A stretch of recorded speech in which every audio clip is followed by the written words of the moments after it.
আমার পিছনে একটু দেখেন, জিনিসটা দেখাই। আমার পিছনে এই যে এই পিছনে যে ড্রেজের কাজ চলতেছে, হ্যাঁ, এই জিনিসটা আপনারা একটু ফোকাস করেন। আমার পিছনে যে বালু, হ্যাঁ, এখন আমার বক্তব্য হইতেছে যে ব্যারিস্টার সুমন ভাইদের কাছে যদি এই সমস্ত ভিডিওগুলো পড়ে, তারা অবশ্যই একটা ভিডিও করলে দেখা যাইতেছে সরকারের চোখে পড়বে ভাই, 100% পড়বে। এখন মূল বক্তব্য হচ্ছে যে এরা যে কাজগুলো করতেছে, এ করে এখানে মনে করেন হাজার হাজার মানুষ বসবাস করে।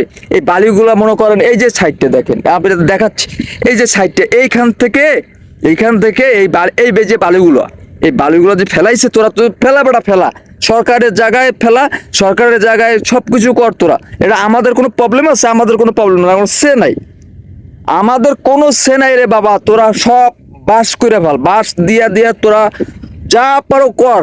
এই বাংলাদেশকে তোরা বোম্বাস্টিক মারাই উড়ে ফেলা, কিন্তু আমার কথা হলো যুক্তিসম্মত কর ভাই। তোরা যে এই বড় করে বালুগুলো ফেলাইলি, তো এখানে হাজার হাজার মানুষ, এই যে গরিব, আমি গরিব, আমার বাবা গরিব, এখানে যারা আছে সবাই গরিব, গরিব ঘরের সন্তান।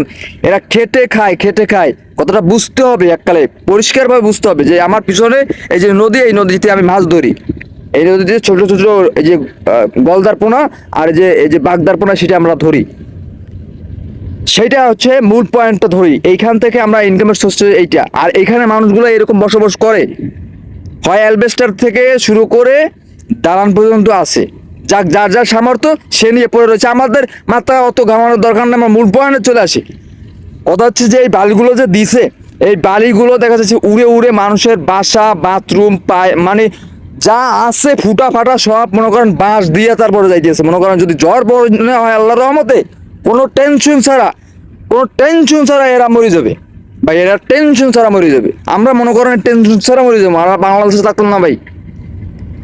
এই বাংলাদেশের কিছু কালচার আমাদেরকে একবারে বোকা বানিয়েছে। আসি আমরা মাথা পুরো হেড, মাথা পুরো গরম একটা ব্যাপার। আপনারা বুঝতেছেন যে একটা মানে এই যে মনে করেন যে হাজার হাজার পরিবার যে বসবাস করে, তো মাথায় তো কমন সেন্স নাই। কমন সেন্স যদি থাকতো তাহলে তোরা বেরিবাদ দিতে সুন্দর করে, তারপরে ওর উপরে ইট দিতে সুন্দর করে, পাইলি দিয়ে তারপর তোরা বালু দিতি, ওই মানুষের ক্ষতিগ্রস্ত হইতো না।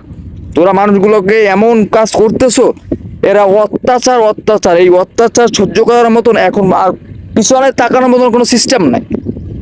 যাই হোক, ভিডিওটা বেশি বেশি করে শেয়ার করেন, যাতে এই রকমের কাজ জানি অন্য কোনো জায়গায় আর না হয়। আর দ্রুত এই বালু যে একটা সিস্টেম আওতায় আনার, এটা আমার বিবেক থেকে বলতেছি যে এটা সরকারের নিয়ন্ত্রণ করা উচিত বলে আমি মনে করি, যে জনসাধারণের জন্য। আশা করি সবাইকে ধন্যবাদ ভিডিওটি সম্পূর্ণ দেখার জন্য। ভাই প্লিজ চ্যানেলটা একটু সাবস্ক্রাইব করুন। আপনারা অনেক কষ্ট হয়, ভিডিও করি ভাই, তারপরও মনে করেন এই মাছ পোনা ধরে তারপর ভালো লাগে না, তারপরেও ভিডিও করি, প্রতিবাদমূলক ভিডিও ভাই। এই প্রতিবাদ জিনিসটা আমার মনে করেন এই ক্যামেরার ভিতরে একা নাই, ক্যামেরা ছাড়াও এমনিতে প্রতিবাদ করি ভাই, এমনি অন্যায় কাজের প্রতিবাদ করি। কিন্তু আপনারা প্লিজ দয়া করে চ্যানেলটা একটু সাবস্ক্রাইব করেন প্লিজ। আপনারা ভিডিওগুলো সম্পূর্ণ ক্লিয়ার কাটভাবে দেখেন, 30 সেকেন্ড, 20 সেকেন্ড, 40 সেকেন্ড দেখে চলে যান না। ধন্যবাদ সবাইকে।